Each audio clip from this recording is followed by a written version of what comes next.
اسد سب سے پہلے آپ کا ہمارے چینل میں سواگت ہے. جی بہت بہت شکریہ. اسد مجھے بریفلی آپ اپنے جرنی کے بارے میں بتائیے, چونکہ آپ ابھی ایم اے اردو کر رہے ہیں جامعہ سے, تو آپ نے تیاری کیسے کری تھی اور کیسے آپ کا سلیکشن ہوا؟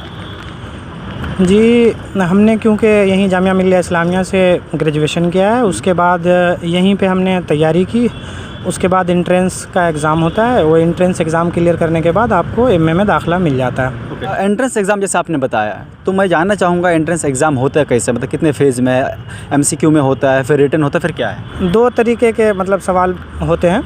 ایک تو معروضی سوالات ہوتے ہیں جو 40 نمبر کے ہوتے ہیں, اور اس میں ایک سوال صحیح کرنے پہ آپ کو 1 نمبر ملیں گے, اور اسی طریقے سے آپ غلط کرتے ہیں تو -2.5 جو ہے وہ آپ کا کٹ جائے گا. تو اس طریقے سے اس کو آپ حل کرنے کے لیے سب سے بہتر طریقہ یہ ہے کہ آپ جتنا سے جتنا متن پڑھیں گے اور ساری چیزیں کتابیں وغیرہ پڑھیں گے, تو اس سے یہ ہوگا کہ یہ سوالات بھی آپ کے ہو جائیں گے, حل ہو جائیں گے. لیکن اس کو اگر تھوڑا سا آپ دیکھیں تو پچھلے سالوں کے سوالات بھی دیکھ سکتے ہیں, اس سے آپ کو بہت زیادہ مدد ملے گی, تو یہ بھی کہیں نہ کہیں فائدہ مند رہتا ہے. اور دوسرا سیکشن کیا ہوتا ہے؟ دوسرا سیکشن ہوتا ہے کہ سوال کے جواب دینے ہوتے ہیں, تحریری آپ کو لکھنا ہوتا ہے. تو اس میں وہ پیج خود ہی دیتے ہیں اور اس میں سوالات لکھے ہوتے ہیں, اور آپ کو 60 نمبر کا وہ سوال ہوتا ہے اور اس کے جوابات دینے ہوتے ہیں. اس کے جوابات کے لیے آپ کو جو ہے چیزوں کو پڑھ کے آنا ہوگا. اس میں آپ بسا اوقات سوال یہ ہوتا ہے کہ اردو زبان کا آغاز و ارتقاء کے بارے میں پوچھ لیتے ہیں, تفصیل سے اس کا جائزہ لینا ہوتا ہے. تاریخ کے بارے میں, اردو کی تاریخ کب کہاں کیسے بنی, پنپی, برج بھاشا اور ساری چیزیں جو بھی ہے اس سے متعلق جو ہے سوالات پوچھے جاتے ہیں. اور پھر یہ کہ جو نمائندہ نثر نگار ہیں, شعراء ہیں, ان کے بارے میں سوالات ہوتے ہیں. بسا اوقات غالب کے بارے میں پوچھ لیا جاتا ہے, غالب کی شاعری کے بارے میں پوچھ لیا جاتا ہے, میر کی شاعری کے بارے میں پوچھ لیا جاتا ہے. اسی طرح تنقید نگار ہیں, ان کے بارے میں پوچھ لیا جاتا ہے.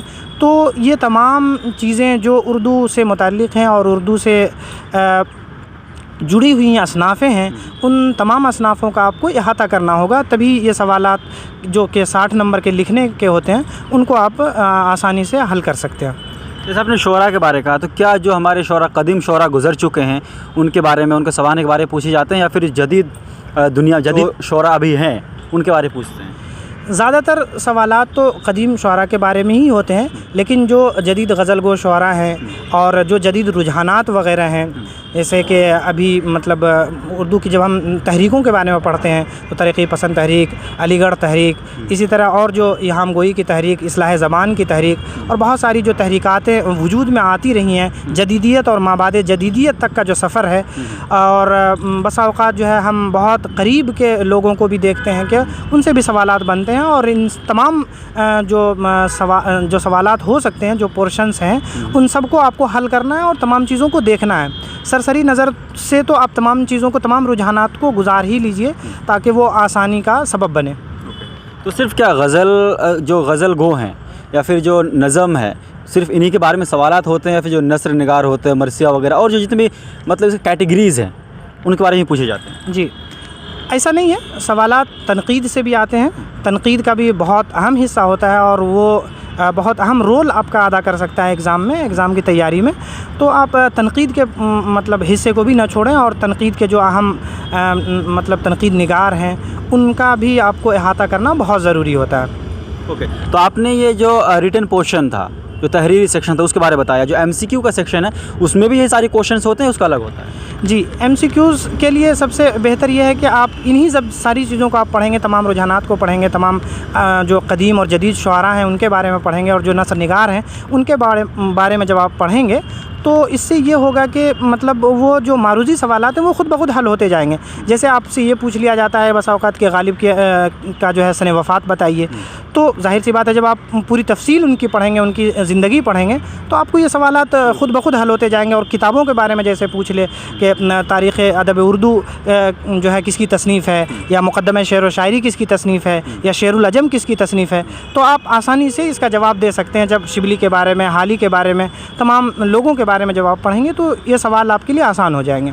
مصنف اور تصنیفات کے بارے میں بھی سوال پوچھے جا سکتے ہیں. مصنف اور ان کی تصنیفات, اور بسا اوقات جو ہے ان سے ریلیٹڈ کچھ اور چیزیں بھی پوچھی جا سکتی ہیں, جیسے کہ ان کی جو شاعری ہے, یا ان کا شاعری نظم نثر میں ان کے کیا کام ہیں اور کیا کارنامے ہیں, یہ تمام چیزیں، اور بسا اوقات یہ بھی ہوتا ہے کہ ایوارڈس وغیرہ بھی پوچھ لیے جاتے ہیں، انعامات اور اعزازات، اور کس سن میں ان کو کیا دیا گیا، یہ تمام چیزوں کو آپ کو دیکھنا پڑے گا تاکہ ایک سرسری نظر سے ان چیزوں کو گزار لیجیے۔ اچھا، آپ نے کہا ابھی جو ایوارڈز کے بارے میں، تو ایوارڈز کیا جو اس وقت ان کو ملے ہیں یا پھر ابھی جو ہے ایوارڈ جو شعراء کی فیلڈ کرے، پھر ادب کی فیلڈ کی بات کریں، جن کو ایوارڈز مل رہے ہیں ان کے بارے میں پوچھے جاتے ہیں؟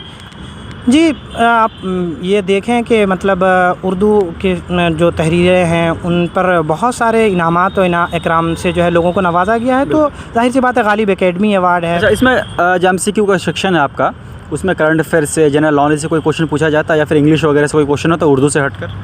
نہیں، اردو سے ہٹ کر تو ایسے کوئی سوالات نہیں پوچھے جاتے ہیں، اردو سے ریلیٹڈ ہی سوالات ہوتے ہیں عموماً، اور ساری چیزیں جو ہے مطلب جنرل معلومات کا بھی 2-4 سوال ہو سکتا ہے، لیکن زیادہ تر سوالات شعراء اور ادباء اور تنقید نگار اور انہی چیزوں سے متعلق پوچھے جاتے ہیں۔ اچھا، یہ سارے جو ایریا ہے یا پھر جو سارے سورس کو کہاں سے انسان لے سکتا ہے جو پڑھنا چاہ رہا ہو، جو ایم اے کی تیاری کرنا چاہ رہا ہو، تو کہاں سے سارے میٹیریل کو کلیکٹ کرے وہ؟ اس کے لیے آپ 1-2 کتابوں کا ضرور مطالعہ کریں، جیسا کہ ہم نے شروع میں بھی نام لیا تھا تاریخ ادب اردو کا، پروفیسر نور الحسن نقوی صاحب کی کتاب، وہ بہت کارآمد کتاب ہے، آپ اس کا ضرور اثر نو مطلب شروع سے آخر تک جو ہے مطلب مطالعہ کریں، اور اس کے بعد اردو ادب کی تحریکات اور رجحانات وغیرہ کا بھی مطالعہ کریں، جو کتابیں آپ کو ریختہ پہ بآسانی مل جائیں گی، اور اس طریقے سے بہت ساری اور کتابیں آپ لائبریری سے حاصل کر سکتے ہیں، اور اس کا مطالعہ ضرور کریں تاکہ آپ کو فائدہ ہو۔ اوکے حضرت، اتنی ساری اہم جانکاری دینے کے لیے آپ کا بہت بہت شکریہ۔ بہت بہت شکریہ۔